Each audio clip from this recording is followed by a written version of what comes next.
increasing and decreasing. These are definitions you should already know. And you should remember that we use the first derivative to tell when we're increasing and decreasing. This is stuff we did before break. Okay, and then we're going to, so we're going to do all those things. So it's going to be a nice review of what we did before break. But then we're also going to add another layer on top of it. So our slope going down or being negative means that our function is decreasing.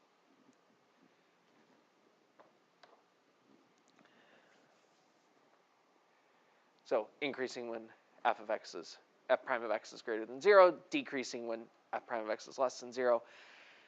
F prime equals 0, then f is constant, or there's a horizontal tangent, or there could be a maximum or minimum.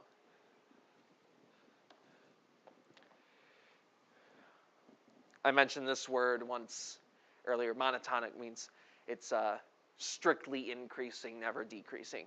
So like x cubed. And then we can use this to find maxes and mins. There's a minimum if we're changing from decreasing to increasing. That means our derivative changes from negative to positive. And then opposite way for a maximum. There's maximum. So if f of x does not change sign, then we don't have a max or a min. But it is still a critical point. If the first derivative is 0, we call that a critical point. Okay, second derivative. Second derivative tells me the rate of change of the rate of change. So for example, between around here, which is a minimum, and the end of this function here, we are increasing the whole time. What the second derivative measures is that rate that we're increasing by is itself changing. And so it's finding the rate of change of how much we're increasing by. And the second derivative here is positive because we are increasing at an increasing rate. Because at one point we're increasing by a smaller amount, and then here we start increasing by more, and then we start increasing by more, etc. The slope of our tangent line is getting bigger. So not only are we increasing, the rate that we're increasing is getting larger. So that's where our second derivative is positive. And that is called concave up. Versus concave down, which is saying that we are, here's still increasing, but this time we're concave down. Because here we're increasing at a fast rate, and then we are increasing at a less fast rate, and less and less and less and less. Until eventually we'd hit a horizontal tangent and start decreasing. And we'd be decreasing at a faster and faster and faster rate. That's what concave down will cause to happen. Function-wise, the quickest functions that are concave up and concave down are x squared being concave up and negative x squared being concave down. And an easy way to kind of remember and identify concave up and concave down is that concave up is going to make a happy face and concave down is going to make a frowny face.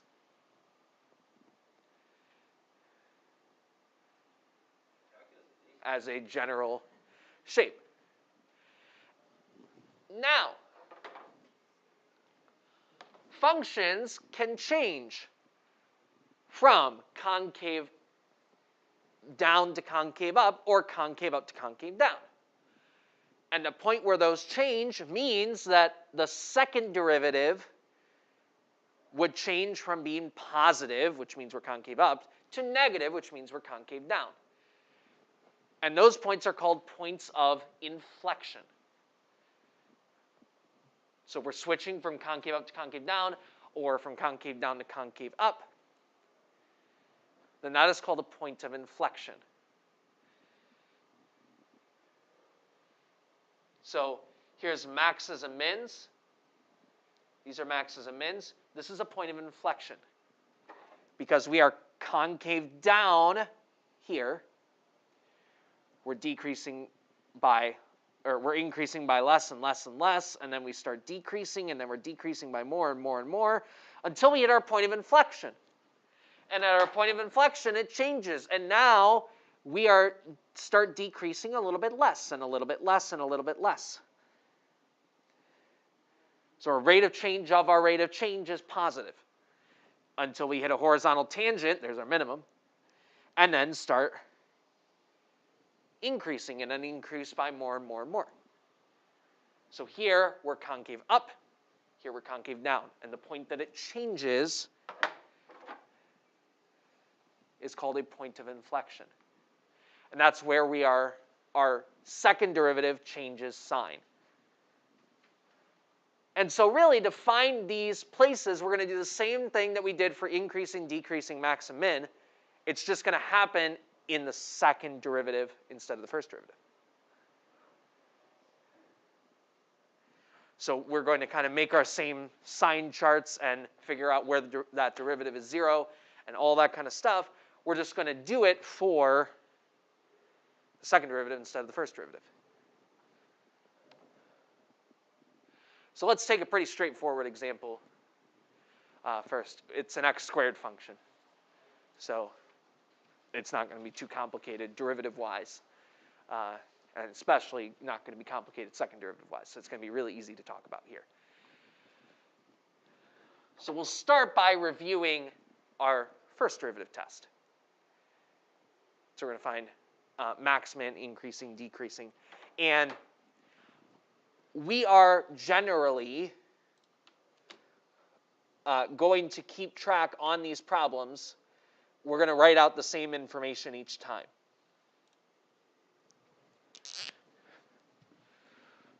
We're going to write max, min, increasing, decreasing, concave up, concave down,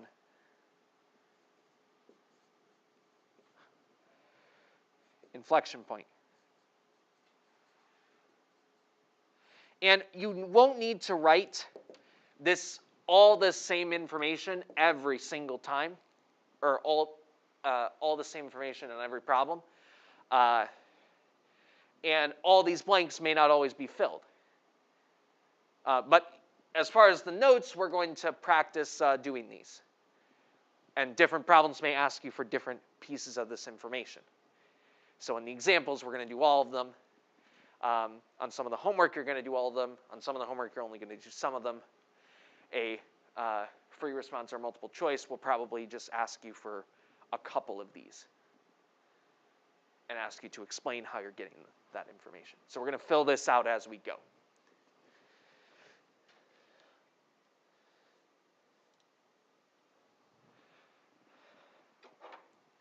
First derivative.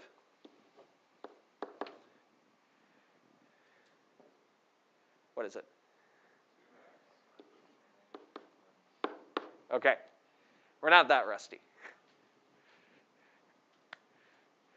We still know how to take the derivative of a polynomial. That's good. All right. Then our next step is to figure out where this derivative is. 0. Or it does not exist, but this is going to exist. So 0 equals 2x minus 1. Hopefully I don't need to go step by step through solving that equation.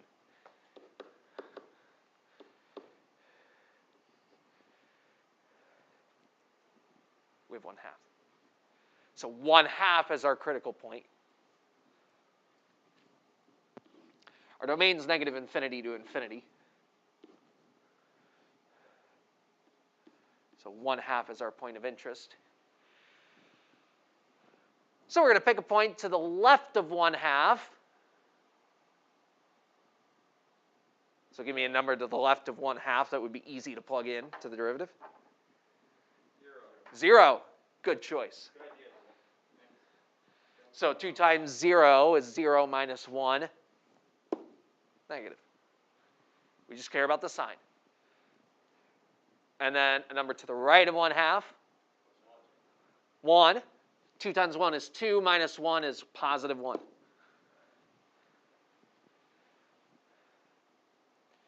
And from here, we can fill out some of this information. You should be able to fill up to this point. I'll give you a few second head start to do that.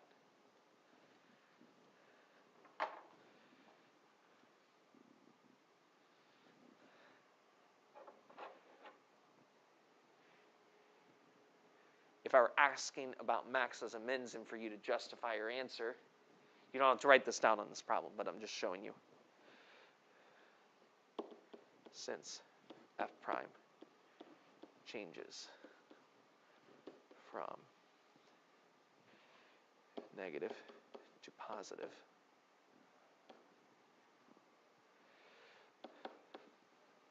there is a max or min. Minimum.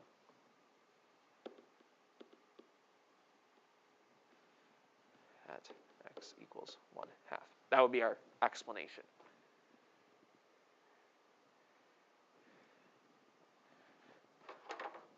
Our first derivative changes sign, therefore we have minimum.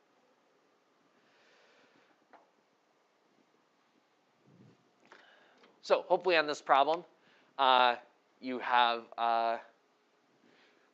we don't have a maximum, we have a minimum at 1/2, and then I'll figure that out in a second. We are increasing to the right of 1/2, so from 1/2 to positive infinity. We are decreasing to the left of 1/2, so from negative infinity to 1/2.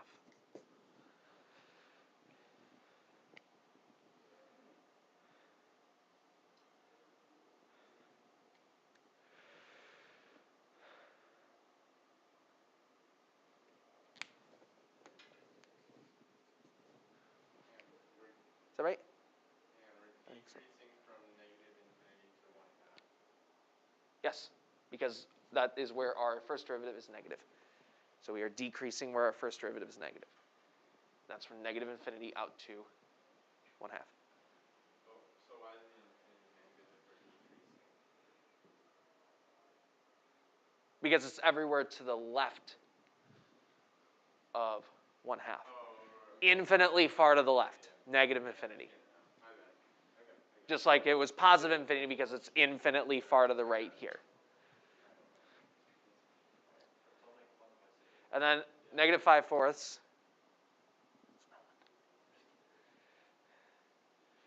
How did I get negative 5/4? Original, good. Plugging it into the original equation to figure out where the y coordinate is. What is the y coordinate of the maximum? That's an original function question. Where's the minimum? Increasing, decreasing. That's all a first derivative question. These are the second derivative questions. So let's do the second derivative.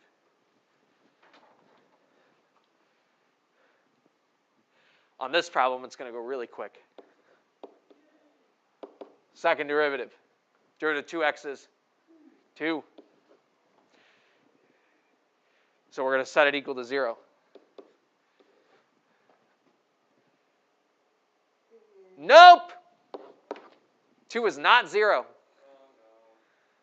So where is the second derivative 0? Nowhere.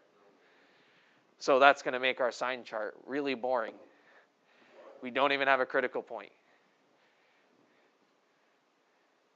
Pick a number to plug in for x. 7. All right? If I put in 7 into 2, what am I going to get out? 2. 2! Where's 0?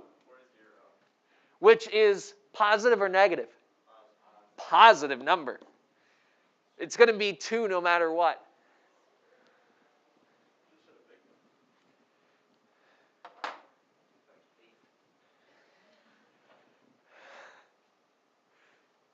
So we are positive. So that means we don't have any changes in the second derivative from positive to negative. So that means we don't have a point of inflection. We are never concave down. So we are concave up from negative infinity out to positive infinity, all the way across.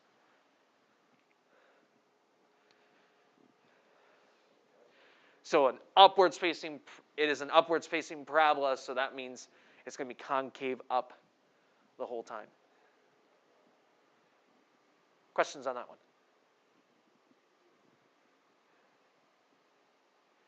So these are the ideas that we're going to build on. We had the stuff with the mean value theorem that we did right before break, and then we have this stuff, and those are pretty much the ideas of this chapter. So we're going to be spending this week doing a whole bunch of these and building on that.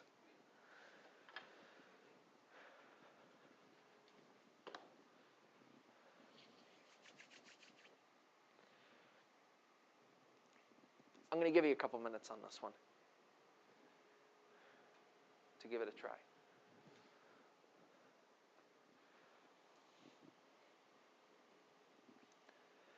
If we didn't finish, is there any spot that we're not feeling confident about?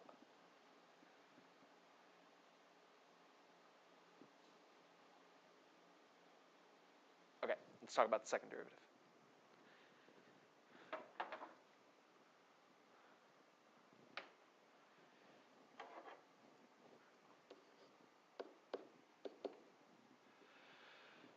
Derivative of 8x cubed is 24x squared.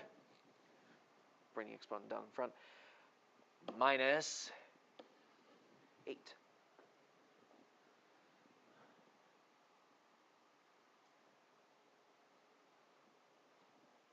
So we're going to set this equal to 0.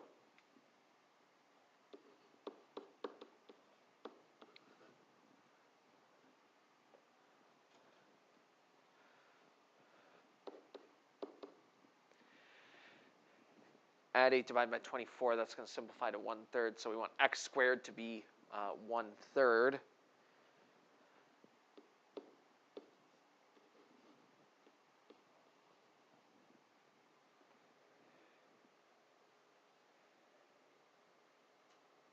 And if it's really going to bother you to have it written that way, then you can also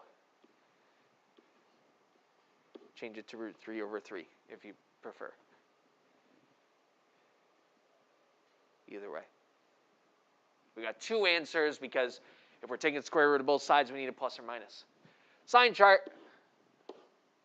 We're still from negative infinity to positive infinity, but now we need negative square root of 3/3 to positive √3/3. Number in between these two. 0 is a great choice. 0 minus 8, negative. Pick outside of these zones. Well, if I square it, it doesn't matter whether it's positive or negative. It's still going to end up, so if I have something like 1, then if I take 1 or negative 1, then when I square it, it becomes 24 minus 8. That's positive on either side here. So we're concave up where this is positive. So that is from negative infinity out to negative √3/3. And union with √3/3 to positive infinity. And it's concave down at in between negative √3/3, positive √3/3. And the inflection point is at those 2 points because they're changing concavity, plus or minus √3/3, and then whatever you get when you plug it in.